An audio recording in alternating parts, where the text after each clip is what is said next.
လာပါရှင်ညီမနာမည်သဒ္ဒါလန်လို့ခေါ်ပါတယ်အခုလက်ရှိမှာတော့ British United College ရဲ့ Higher Diploma in Information Technology HTIT program မှာတက်ရောက်နေတဲ့ကျောင်းသူတစ်ယောက်ပဲဖြစ်ပါတယ် TET ဖြေပြီးတိတ်မကြခင်မှာပဲ US ကနေ visa ဘန်းခံလိုက်ရတယ်ဆိုတဲ့သတင်းတွေထွက်ပေါ်လာခဲ့ပေါ့နော်အဲ့ချိန်တော့ကိုရန်က US မှာ stay abroad လုပ်ဖို့အတွက်ပြင်ဆင်နေတဲ့ကျောင်းသူတစ်ယောက်ဖြစ်တယ်အဲ့တော့ဘာဆက်လုံးမှလည်းမသိဘူးလမ်းပြောက်ခဲ့ရပေါ့နော်အဲ့ချိန်မှာ VOC ကအတိအမတစ်ယောက်ကနေပြီးတော့ကျောင်းရဲ့ foundation program အကြောင်းကိုညီမကိုမိတ်ဆက်ပေးခဲ့ပြီးတော့ consultation team နဲ့ပါချိတ်ဆက်ပေးခဲ့ပါတယ် consultation team ကအမတွေကလည်း school ရဲ့ program တွေအပြင်မှာ future career opportunities တွေနဲ့ activities တွေအကြောင်းညီမအသေးစိတ်ရှင်းပြခဲ့ရပေါ့နော်အဲ့ဒါကြီးကြောင့်မဲ့ VOC မှာတက်ဖြစ်ဖို့အတွက်အဆုံးဖြတ်ဖြစ်ခဲ့ရပါ foundation တက်နေရဲ့အတွင်းမှာလည်း lecture တွေက school ရဲ့ curriculum တွေအပြင်မှာ stay abroad လုပ်တဲ့အခါမှာအဓိကလိုအပ်တဲ့ critical thinking skills တွေနောက် assignments တွေ presentation လုပ်ပုံတွေကိုစအသေးစိတ်သင်ကြားပေးခဲ့ရပေါ့နော် foundation 6လတာပြီးမြောက်တဲ့အခါမှာလည်းကိုရိုင်းရဲ့ self improvement တွေကိုညီမအရင်သဘောကျတယ်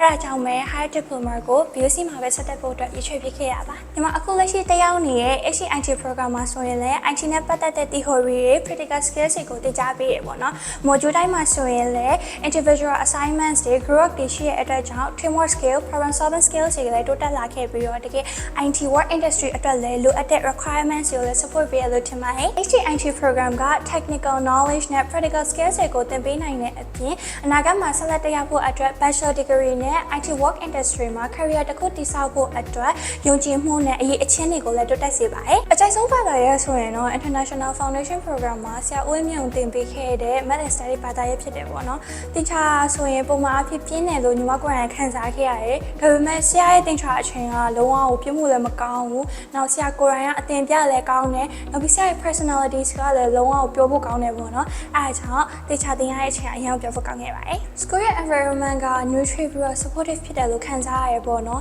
lecturer တွေ classmate တွေမဟုတ်ဘဲနဲ့ student service ကအမတွေကလည်းအရင် friendly ဖြစ်တယ်ညီမတို့လိုအပ်တာမှန်သမျှလည်းသူတက်နိုင်တဲ့လောက်ဖြည့်ဆည်းပေးရပေါ့နော်ကျောင်းမှာညီမအကြိုက်ဆုံး team ကဆိုရင်တော့ overseas consultation team ပေါ့နော်အဲ school ရဲ့ team ဘက်ကနေပြီးတော့ seminars တွေ workshop တွေကိုမကြာခဏပြုလုပ်ပေးတယ်အဲ workshop တွေကနေတစ်ဆင့်ညီမတို့ knowledge တွေရတဲ့အပြင်မှာတခြား class က seniors juniors တွေနဲ့လည်းပြန်ခင်မင်ခွင့်ရခဲ့ရဲအဲအကြောင်း communication skills တွေတိုးတက်လာတယ်လို့ခံစားမိပါတယ်ညီမ VOC မှာတက်နေရဆိုရင်တစ်နှစ်နီးပါးလောက်ရှိပြီပေါ့နော်ဒီတစ်နှစ်အတော်အတွင်းမှာဆိုရင်လည်း academic ဘိုင်းနဲ့ပတ်သက်ပြီးတော့လည်းညီမအများကြီးတိုးတက်ခဲ့ရဲနောက် experience တွေလည်းအများကြီးရခဲ့ရဲပေါ့နော်ပထမဆုံးအနေနဲ့ဆိုရင်ညီမ foundation ကာလာတုန်းက district သားတုန်းကဆိုရင်ညီမ interview တယောက်အနေနဲ့စပြီးတော့ support ပေးဖြစ်ခဲ့ရဲနောက်ပိုင်းမှာဆိုရင်လည်း seniors ရဲ့ graduation တွေ juniors ရဲ့ orientation ပွဲမှာဆိုရင်လည်း interview တယောက်အနေနဲ့လည်းဆက်မှန်ပြီးတော့ support ပေးဖြစ်ခဲ့ပါတယ်ညီမလိုပဲ GED ပြမြောက်ထားတဲ့ကျောင်းသားကျောင်းသူတွေပဲဖြစ်ဖြစ် IGCSE O level grade ပြမြောက်ထားတဲ့ကျောင်းသားကျောင်းသူတွေအနေနဲ့နိုင်ငံခြားမှာလည်း stay abroad လုပ်ချင်တယ်ဒါပေမဲ့ဘယ်ကနေဘယ်လိုဆောက်လုပ်ရမှန်းမသိဘူးဆိုရင်တော့ British United College ရဲ့ International Foundation Program မှာလိုအပ်တဲ့ fundamental skills တွေကိုသင်ကြားပြီးတော့ HTIT program ကိုတက်ရောက်ဖို့အတွက်ဖိတ်ခေါ်ချင်ပါတယ်ရှင်အားလုံးပဲ VOC မှာသိကြမယ်နော် bye bye